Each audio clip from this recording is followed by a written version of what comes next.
introduz a última variável de insegurança, que é não contarmos com um judiciário severo, sereno, sóbrio, que é tudo que nós precisamos. Viramos uma terra sem lei, uma república bananeira. Nós estamos, eu jamais aceitaria chamar o meu país de uma república bananeira, mas nesse instante nós estamos em estado de anarquia.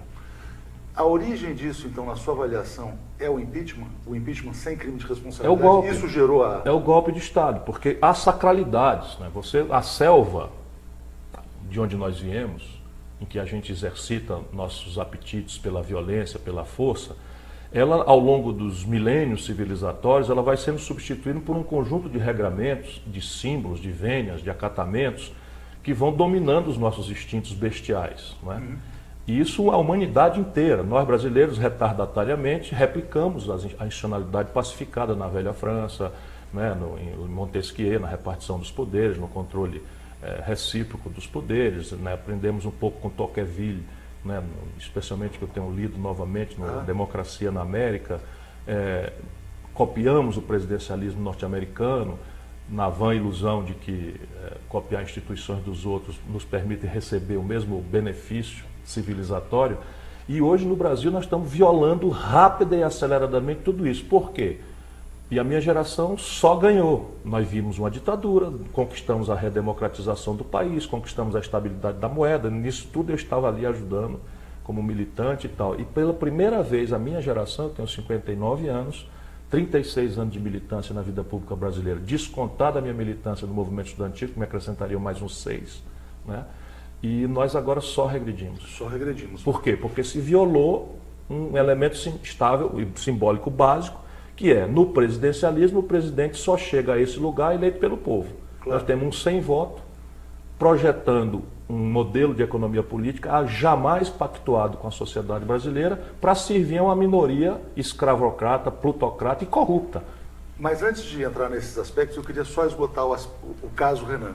O que é mais grave na sua avaliação? É um presidente do Poder Legislativo ser afastado por uma decisão liminar ou a mesa diretora do Senado se reunir e não cumpri-la? E de repente você tem a plutocracia, como o senhor fala, quer dizer, se manifestando por editoriais. O Renan, que até ontem era o inimigo, passa a ser um personagem central da estabilidade. Os argumentos jurídicos, não digo jurídicos, mas usados na sessão de hoje do Supremo, passavam pela questão econômica. Veja, bom, até gostaríamos de afastar, mas não podemos afastar porque ele é importante. Quando eu ouvi, eu assisti a sessão inteira, quando eu ouvi, respondendo objetivamente, o que é mais grave? São as duas faces da mesma moeda. Porque, na medida em que o Renan responde a 11 inquéritos, já renunciou à presidência do Senado, volta, é eleito por uma maioria, com todos os seus atributos negativos, inclusive de réu, ou de respondendo a 1000 inquéritos. Na medida em que o inquérito que deu vezo a seu afastamento tem 9 anos sem andar no Senado, como há 80 políticos sem julgamento com 14 anos de espera, então você tem, o caldo de cultura vai se formando. Então é o mundo da selva, é o mundo da incivilidade, é o mundo da barbárie.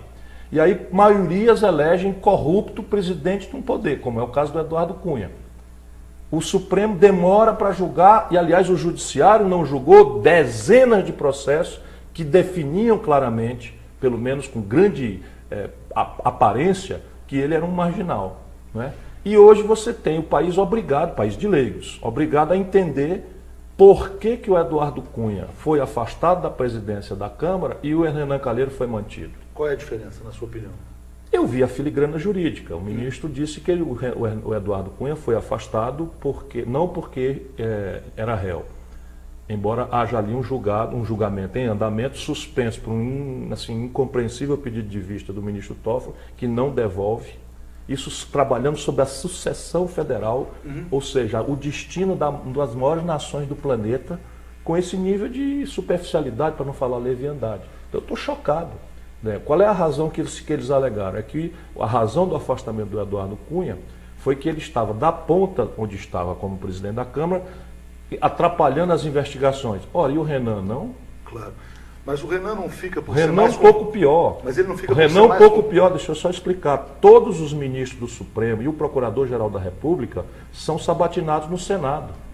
Portanto, mais constrangedor e gravemente, a severidade, se a lei diz assim, deveria ser feita em matéria em direção ao Renan. O Supremo se dobrou ao Renan, na sua visão? Assim? Na minha opinião, sem dúvida. Agora, achou uma conciliação vergonhosa, na minha opinião. Se dobrou a pedido da plutocracia, porque o Renan é mais instrumental para assim esse não projeto é, econômico? assim fica parecendo, especialmente porque alguns ministros afirmaram, e me dói muito o que eu estou dizendo, que uma das razões de fazer esse retorno era de que o país precisa do Renan para fazer passar, basicamente, uma violenta revogação da Constituição de 88, com todas as características de inconstitucionalidade, que essa criminosa emenda 55, que se nobilita dizendo que o governo não pode gastar mais do que arrecada, mas deixa a mais perversa, descabida, selvagem e volumosa despesa pública livre de qualquer controle. 47% do orçamento brasileiro é juro para dívida. Mas a finalidade da PEC... Isso está fora da PEC. A finalidade da PEC não parece ser justamente essa, congelar todo o resto para que o Brasil possa continuar pagando. Para quem pagando... sabe, é evidente que está se enganando a população com esse valor nobre, correto, de que o governo está gastando demais e que nós temos que pôr um fim a isso. Só que o gasto per capita no Brasil, hoje, em educação, saúde e previdência, estão, esses gastos, abaixo da média dos países semelhantes ao Brasil na OCDE. E o único exorbitante gasto, sem qualquer explicação técnica, antissocial e trilhão de real, em período de 1 ano e meio, é juro para banco. E isso está livre de qualquer alcance da tal PEC da morte. De qualquer discussão.